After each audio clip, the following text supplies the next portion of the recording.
Hey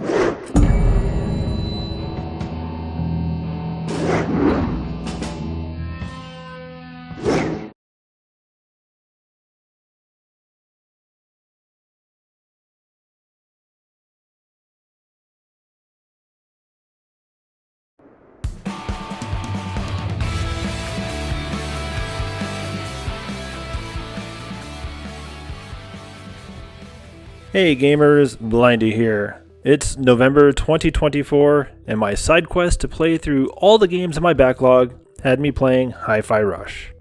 And ooh, it's a pretty good game. If you played it, let me know your thoughts about the game in the comments. I will let you know now that I will be extending the scope of this review a little bit. I'm going to discuss the entire Tango Gameworks situation. I'll try not to take too long, but I think it's kind of an important detail in the history of this game. So let's back it up just a little bit. As I mentioned, this game was developed by Tango Gameworks, a Tokyo-based company previously known for the Evil Within games and Ghostwire Tokyo. Hi-Fi Rush was released fairly recently. It was originally available for Windows and Xbox S and S on January 5th, 2023, and released for the PlayStation 5 2 months later. And it seemed to strike a chord with players and critics alike. By August, it was estimated that the game reached around 3 million people, with approximately 1.5 of those being sales. And it was nominated for 24 awards, winning 5 of those. So that's the game in short. Let's talk about Tango Gameworks. Early on, Tango Gameworks was purchased by ZeniMax Media, the parent company of Bethesda. Because of their close relation, you see Bethesda's name used in this game, and it's because both of these companies are under the ZeniMax umbrella. During the acquisition spree of development companies by Microsoft and Sony, which still feels like it's going on, the ZeniMax brand was bought out by Microsoft in 2021, a little bit before Ghostwire Tokyo was released. Everything was going fine. Things continued on. They developed Hi-Fi Rush, and it was shadow dropped on Game Pass and for purchase. And it was beloved by those that played it, to the surprise of nearly everyone. And it did just what gamers were looking for. They wanted something new. It feels like everything nowadays is a sequel, a remake, a remaster, or some other rehashed idea. But not Hi-Fi Rush. It was a completely new intellectual property with exciting gameplay and spry humor. We loved the change of pace and hoped it would lead to a grander future. So, on cue, Microsoft walks in. Like I said earlier, it felt like we were in an era of company acquisitions, which is terrible. At this rate, we'll just have 3 major development companies: Microsoft, Sony, and Nintendo. But unfortunately, acquisitions are only one half of this era. The other half is closing down acquired companies. It feels backwards. It feels counterintuitive. But that's where we're at. So companies like Microsoft buy other companies like ZeniMax Media, but it's not that simple. ZeniMax Media was doing its fair share of buying companies like Bethesda and Tango Gameworks. So Microsoft buys a few companies, but now owns a whole bunch of lesser companies. To outsiders like us, that seems like a good thing, but to Microsoft, it's a bad thing. They're not looking for diversity. They're looking for efficiency. Which leads us to a dumb decision by Microsoft and the worst part of gaming today. Looking to squeeze the most out of every dollar, they closed down 4 companies, most notably Tango Gameworks and Arcane Austin.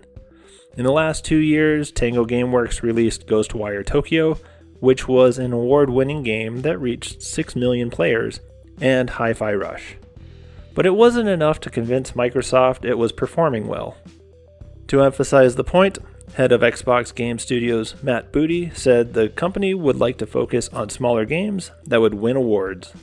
To fans and critics, it felt like an empty comment saying they just closed a company that provided just that literally the day before. So that was it. Tango Gameworks, having released a series of successful award-winning games, was now closed. Its 100 staff were released into the world. But we're not done. 2 months later, Korean company Krafton stepped up and purchased Tango Gameworks from Microsoft, as well as the Hi-Fi Rush IP. The Evil Within and Ghostwire games remain with Microsoft. If you've heard of Krafton before, it might be from publishing games like PUBG Battlegrounds and the Callisto Protocol. Half of the staff came back, while the other half had found jobs with other companies. And that's where we stand today.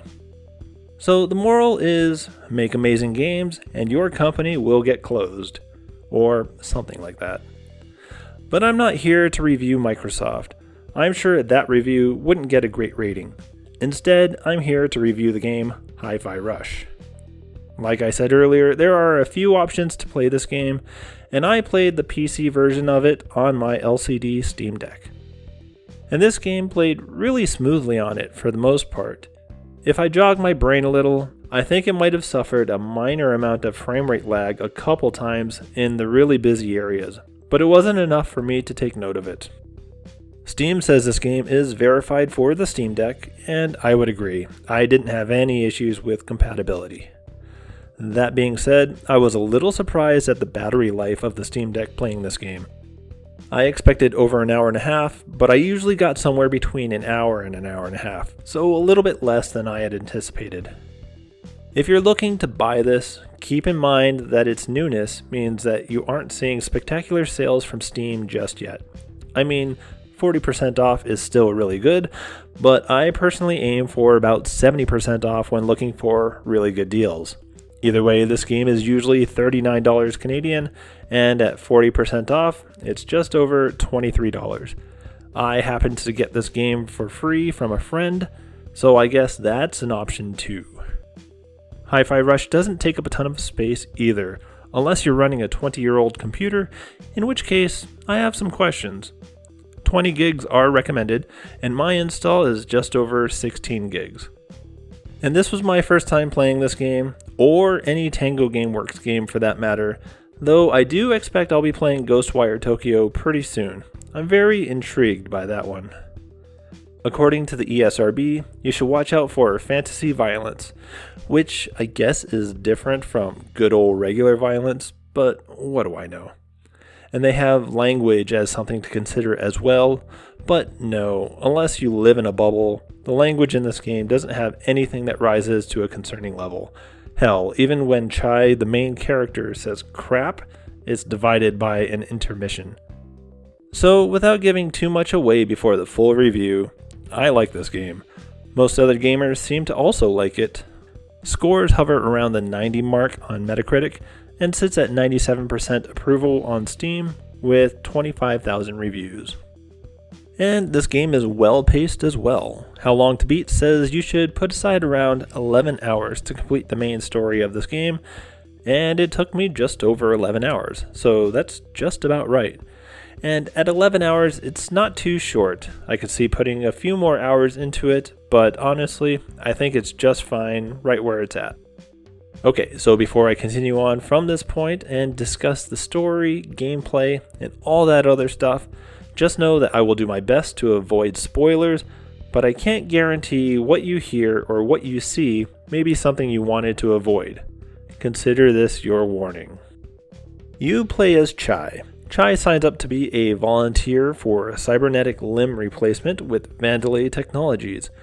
As he waits his turn, he removes his possessions and dresses in a hospital gown. Kale Vandalay, CEO, happens upon Chai's possessions as he talks to a couple of his staff. He grabs Chai's music player and tosses it over the railing in disgust.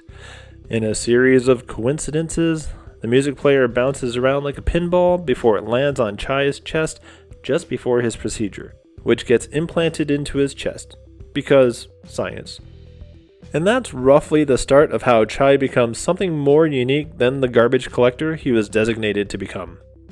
After Chai gets modified, he is deemed as a defect, and the robot and human staff of Vandalay Technologies are tasked with getting rid of the defect. So you need to fight your way to safety. As the game progresses, you learn that things aren't quite as it seems on the surface. The company was much more corrupt than it appears outwardly, and with the help of friends you find along the way, Chai becomes the catalyst to the downfall of the company. I hope this gives you an idea of what the plot is without giving away too much. So let's talk about playing the game. Hi-Fi Rush is a beat-em-up, if I had to narrow it down to one genre. Though, if I'm allowed to consider other genres, I would also say that this game is a collectathon 3D platformer. So, music and rhythm in general plays a very significant part in this game. Early on, you get joined by the robotic cat 808, and as it follows you around, it pulses to the beat that the world moves to. You can see the world pulsing as well, and all the actions of the platforms and other objects move to the beat. When you attack, everything happens on the beat. If you mistime your attack, it will wait until the beat to actually strike. And there are numerous ways to combine attacks to have strong combinations hit. So in a way, it feels similar to Super Mario RPG, where your attacks can be strengthened by timing your button presses. And the world is filled with all kinds of stuff. Make sure you look in all the hidden spots in the map. There's so much stuff, it's like PlayStation 1 era platformers. Games like Crash Bandicoot, or the N64's Banjo-Kazooie. If you breeze right by all that stuff, you're going to miss out on a lot of things that could power you up, so it might be worth a few extra seconds to check out some nooks.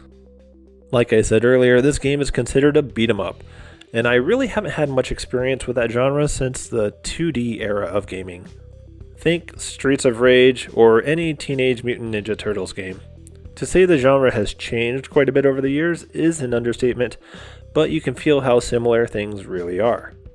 In Hi-Fi Rush, you have two modes essentially. One is the exploration mode. You're moving forward, picking up all the items, platforming, grappling, and all that other stuff. You don't fight any enemies when you're in exploration mode, so you don't have to be worried about being ambushed or being pushed off an edge or anything like that. And the other mode is fighting. The area that a battle begins closes off around you. Walls form around the edge of the small arena so that you don't get launched to your death. Everything stays in this small area until the fight is over. And it's during these fights that you can feel a bit of that old beat-em-up DNA. You can perform a light attack or a heavy attack. You can dash, parry, or briefly call in help from an ally. With the light and heavy attacks, you can combine them into attacks that can do more, almost like a fighting game and their combos. If someone was aspirational enough, this could theoretically be made to work on an arcade game, though you'd need two joysticks so you could control the camera. But, like a fighting game, there are way too many combinations to keep track of. I regularly used about 3 of them. And if it wasn't for lining up attacks with the beat, I'm sure I would have been button mashing as well. And that's the gameplay in a nutshell. You move from one area to another, picking up as many goodies as you can along the way. Occasionally you'll fight in a small battle arena, taking on a couple waves of enemies. Eventually you'll come across the boss, progress the story a bit, and continue on to do the same in another area. Pretty straightforward. Now let me chat real quick about a few of my opinions on some details about this game. First, the music is so good. It really is. Stop him! Nah, this is the guy that fixed the security system, man. Idiots! That's the defect!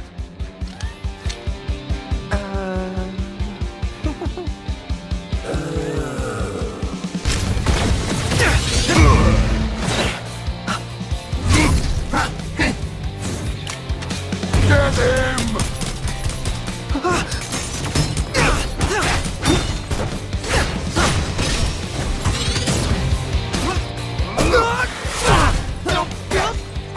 Sorry!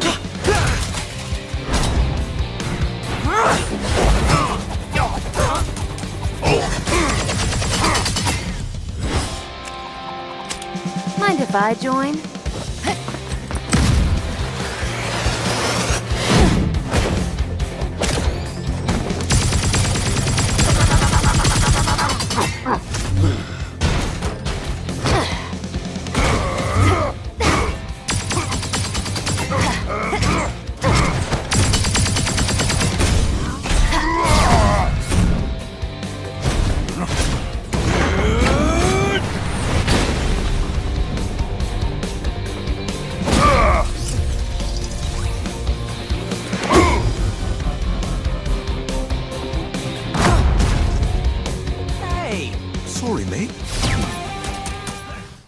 Now, I have to mention that I played this game under streamer mode, which is a mode option that allows the user to stream or upload footage from the game without worries about license infringement.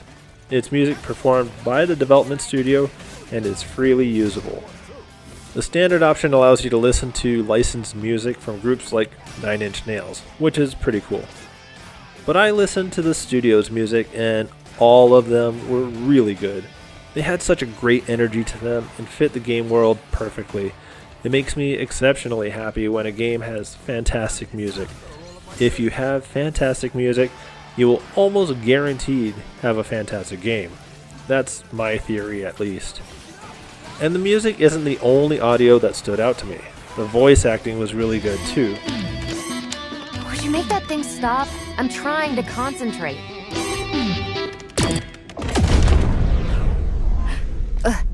What did you just do? You said make it stop.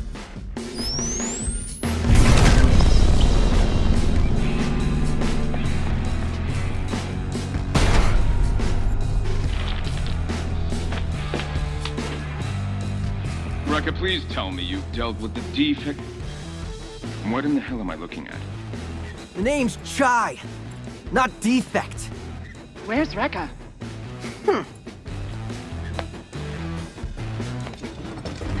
Oh, haven't you heard? I better start looking for a new production head. Is this some sort of joke? Oh, now this is a juicy meeting. Do you want me to reschedule this? Zanzo, I think you're muted, honey. Oh, I was going to say... Corsica, get your people to production right away. Oh, yes, sir. I can only assume the Japanese voice acting nailed it too, just like they do in nearly every anime ever. That's why you watch anime with subtitles and not overdubs. Every time. Speaking of anime, this game has some anime-style cutscenes as well as manga-style comic panels, which are done really well. The level at which detail is provided in this game is really spectacular. Speaking of the cutscenes, they're usually seamlessly blended into the live action, so the camera flows from the cutscenes to being positioned right behind Chai in one smooth motion. It's a really nice touch. And this game has some really cool sections where the gameplay transitions from 3D to 2D. I loved each of these sections. They worked so well, and it was a nice change of pace. And this game is funny. It's just silly and ridiculous, which is my type of humor. And hell, I don't like fart jokes, but seeing 808 farting musical notes in the transition scenes gets me chuckling.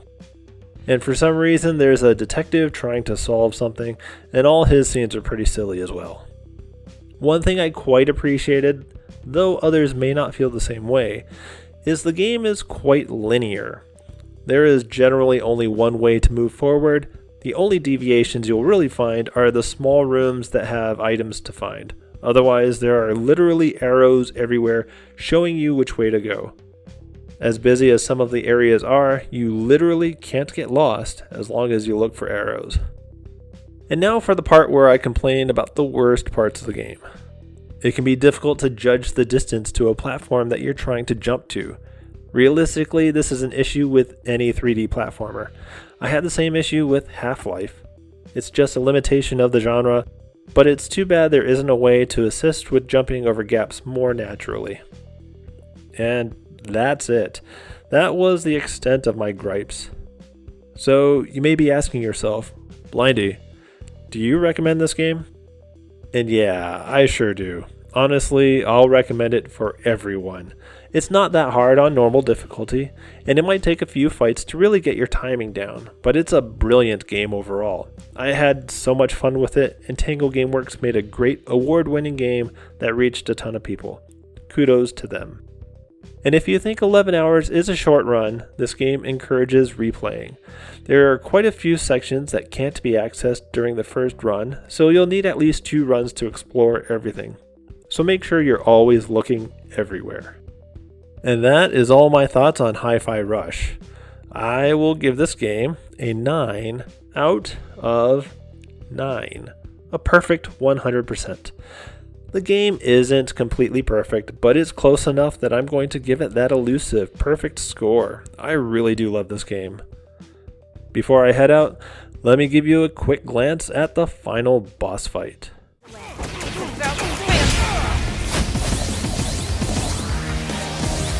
And this is game over! So, I covered a lot, but I didn't cover everything. So let me know, was I fair? Was I wrong? Drop a comment in the comment section. And if I had a Patreon page, you bet I'd be pimping that out right now, but I don't. But I do have a Discord channel, so if you want to chat games with me, I'd love to chat games with you. Is there anything that could bring as much happiness as a good game? I'm not sure there is. One last thing before we leave each other today. If you liked the video, a like would make my day. And if you enjoy my reviews, a sub would also make my day. It would just be a bigger day or something. I'm hoping to get up to 100 subscribers, so your help would mean a lot. Thank you for watching my video today. Without you, I'm just a weirdo talking into a microphone, so I appreciate you hanging out with me. I hope to see you in the next video, and I hope you have a fantastic day.